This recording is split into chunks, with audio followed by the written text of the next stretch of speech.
Goeiedag, ek groet jou in die kosbare naam van Jesus Christus.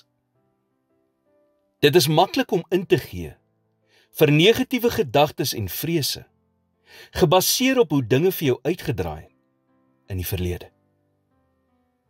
Jesus sê in Matteus 17 vers 20, "Voorwaar ek sê vir julle, as julle geloof het soos 'n mosterdsaad, sal julle vir hierdie berg sê, gaan weg hiervandaan daarna toe, en hy sal weggaan.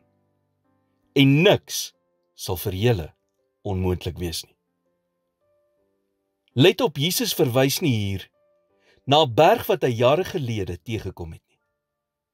Hy sê vir hierdie berg. God wil hê jy moet nou op hierdie oomblik jou geloof uitleef.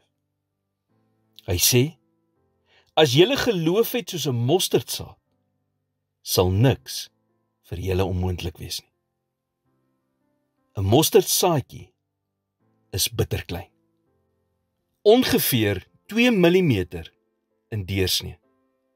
Maar Jesus sê, alhoewel dit die kleinste is van al die soorte saad, groei dit in 'n groot boom, waarin die voëls neste maak.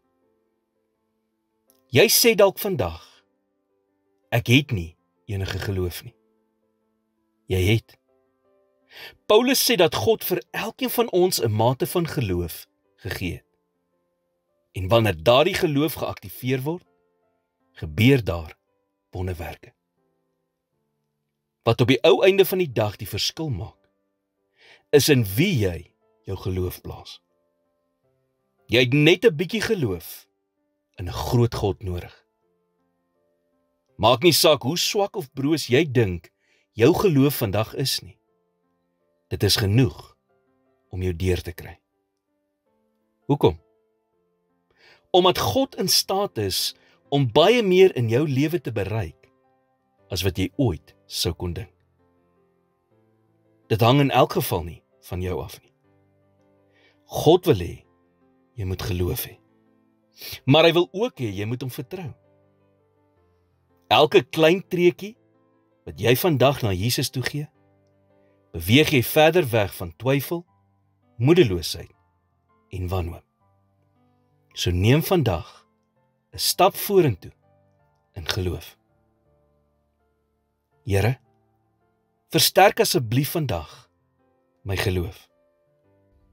Help my om my lewe en alles wat deel is daarvan in geloof oor te gee aan U. In Jesus naam bid ek dit.